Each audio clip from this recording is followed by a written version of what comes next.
Hey, I wanted to do a real short video here just talking about confidence intervals in research. And we'll look at an example where they show up and how you can interpret them. So the article that we're going to look at here looks at the rate and the cost of hospital-acquired infections occurring in patients that were admitted to selected specialties in the hospital in England, and the national burden that gets imposed. So this is from the Journal of Hospital Infection. So here's the abstract of the article. They looked at the time period between 94 and 95 of 4,000 adult patients that were selected from different specialties, and the hospital-acquired infections presented during their stays were identified, and then they used validated methods of surveillance and information on daily resource use by both the infected and uninfected patients and recorded that.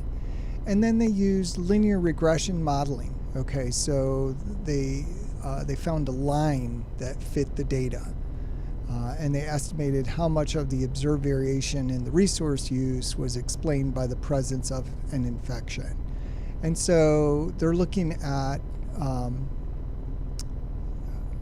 completed data for 3,980 patients, and of those, 309 patients presented with one or more hospital-acquired infection.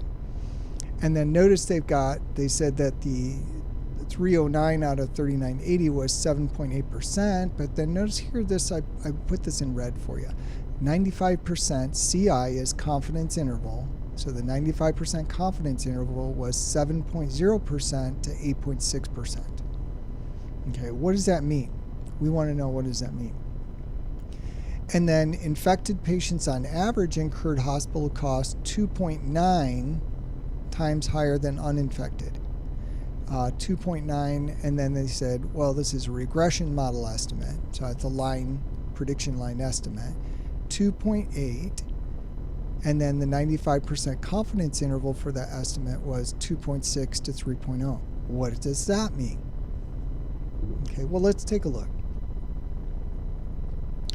So what are these statements? Well, the first statement was that we had a 95% confidence interval that was from 7.0 to 8.6, and that was for percentage of patients that presented with one or more hospital-acquired infection.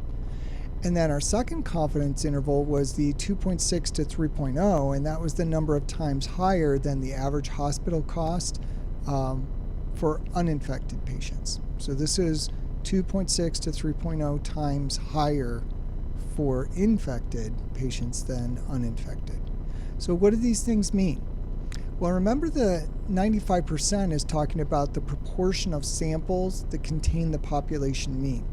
So for this first confidence interval, what we're saying is that if we took repeated samples over and over and over, we would expect 95% of those samples to yield confidence intervals that included our true population percent of patients that had one or more hospital-acquired infection. So we're 95% confident that the percentage of patients that are going to get hospital-acquired infections is between 7% and 8.6%. That's what that means. And how about this one down here?